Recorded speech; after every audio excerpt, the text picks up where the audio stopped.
महाराष्ट्र के भंडारा जिले के साकोली तहसील में बाघ का आतंक लगातार बढ़ता जा रहा है। बीते 8 दिनों में 2 अलग अलग जगहों पर बाघ के हमले की घटनाएं सामने आई हैं। इन हमलों में एक व्यक्ति की मौत हो गई है, जबकि एक महिला गंभीर रूप से घायल है। घटनाओं से नाराज ग्रामीणों ने वन विभाग के खिलाफ सड़क जाम कर विरोध प्रदर्शन किया। साकोली तहसील के नवेगांव नागझिरा टाइगर रिजर्व से सटे गांवों में बाघ की दहशत साफ देखी जा रही है। 19 मार्च को बांपेवाड़ा गांव के वसंत मेश्राम पर बाघ ने हमला कर उनकी जान ले ली। इस घटना से गांव में भय का माहौल बना ही था कि 27 मार्च को उमरझरी गांव की माया सोनवने पर भी बाघ ने हमला कर दिया। महिला की चीख पुकार सुनकर ग्रामीण मौके पर पहुंचे, लेकिन तब तक वह गंभीर रूप से घायल हो चुकी थी।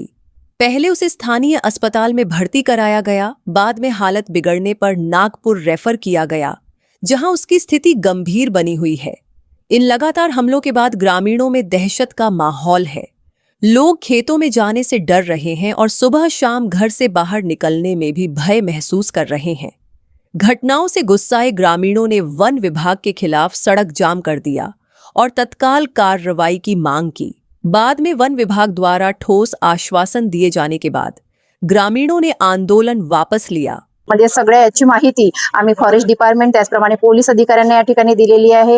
बांपेवाडा परिसरात म्हणजे किनी एकोडी या कार्यक्षेत्रातील बांपेवाडा उमरझरी या परिसरात ही दुसरी घटना घडलेली आहे। 5 दिवसापूर्वी बांपेवाडा येथील वसंत मेश्राम यांच्यावर प्राणघातक म्हणजे त्यांचं त्या ठिकाणी ऑन द स्पॉट जीव गेलेला आहे आणि ही दुसरी घटना आहे। त्यामुळे मला फॉरेस्ट डिपार्टमेंटला एक म्हणजे विनंती करायची आहे की जे म्हणजे दहशत निर्माण झालेली आहे, एक हिंस्र प्राण्याची जी गावागावामध्ये म्हणजे दहशत निर्माण झालेली आहे, याच्यावर आळा घालण्यासाठी फॉरेस्ट विभागाचे सिंग साहेब आहेत, यांना मी आताच नुकतीच आणि दिग्विजय साहेब आहेत, यांनी सुद्धा आम्हाला या ठिकाणी सहकार्य केलेले आहे। पण आम्ही तात्काळ आमच्या जनतेची मागणी अशी आहे की त्या ठिकाणी जे म्हणजे हिंस्र प्राणी आहेत म्हणजे वाघाला त्या ठिकाणी जेरबंद करण्यात यावं आणि म्हणजे नागरिकांची जी काही सुरक्षितता आहे यामध्ये वाढ करावी आणि जी जखमी महिला आहे माया सोनवाने यांना आर्थिक सहाय्य देण्यात यावं, कारण ती महिला म्हणजे आपला उदरनिर्वाह करण्यासाठी मिरची तोडण्यासाठी गेलेली होती आणि त्यांचं म्हणजे ती महिला एक गरीब समाजातील असून गरीब घरची महिला आहे, त्यामुळे त्यांना आर्थिक सहाय्य फॉरेस्ट डिपार्टमेंट कडून देण्यात यावं एवढी मी या ठिकाणी मागणी करते।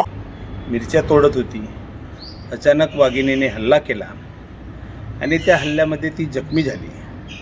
तिला उपजिल्हा रुग्णालय साकोली येथे हलविण्यात आले। त्यानंतर तिला भंडारा येथील सामान्य रुग्णालयात पाठविण्यात आले।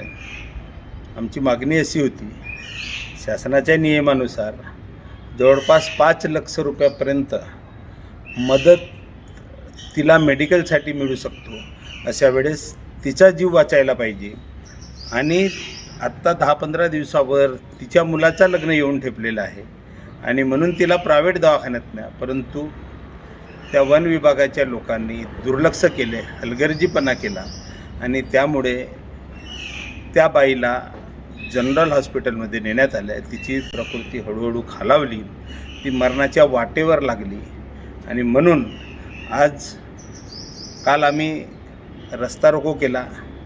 हजारो लोक त्या ठिकाणी उपस्थित होते आणि जोपर्यंत त्या बाईला तुम्ही प्रायव्हेट हॉस्पिटलमध्ये ॲडमिट करणार नाही, तिच्या योग्य ती ट्रीटमेंट होणार नाही, तोपर्यंत आम्ही हा रस्ता सोडणार नाही। एवढंच नाही तर तिला अनेक आमच्या अडचणी आहेत, उमरझरीवासियांच्या अडचणी आहेत।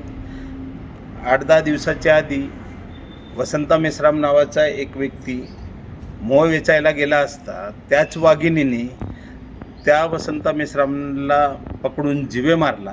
त्यावेळेस आम्ही मागणी केली होती की ह्या ठिकाणी पिंजरे लावा आणि पिंजरे लावून त्या वाघिणीला पकडा। दुसऱ्यांदा अशी परिस्थिती होता कामा नये, परंतु त्यांनी जर त्याच वेळेस पिंजरे लावले असते आणि वाघिणीला पकडला असता तर कदाचित ह्या मायाताईवर हा जो प्रयोग झाला तो झाला नसता। ग्रामीणों का आरोप है कि कई बार शिकायत करने के बावजूद वन विभाग की ओर से कोई ठोस कदम नहीं उठाया गया। लोगों की मांग है कि बाघ को पकड़ने के लिए कैमरा ट्रैप लगाए जाएं, पिंजरे लगाए जाएं और इलाके में गश्त बढ़ाई जाए। वहीं वन विभाग का कहना है कि टीम लगातार इलाके में निगरानी कर रही है और लोगों से सतर्क रहने की अपील की गई है। वन विभागातर्फे गावकऱ्यात जनजागृती करण्याचा प्रोग्राम सुरू आहे. गावातल्या महिला मंडळी विशेषतः जे लोक मोहा वेचायला जातात त्यांना सकाळी त्यांचं प्रबोधन करून जंगलात सकाळी एकटे दुकटे न जाता सर्वांसोबत जाण्याचे वन विभागाने आवाहन केलेलं आहे. तसेच गावकऱ्यांच्या मागणीप्रमाणे आता जी घटना झालेली आहे त्या वाघाला पकडण्यासाठी आमच्या स्पेशल चमू आलेले आहेत आणि आम्ही वाघाला पकड़ने प्रयत्न करत आहोत. साकोली क्षेत्र में बाघ की बढ़ती गतिविधियों ने ग्रामीणों की चिंता बढ़ा दी है.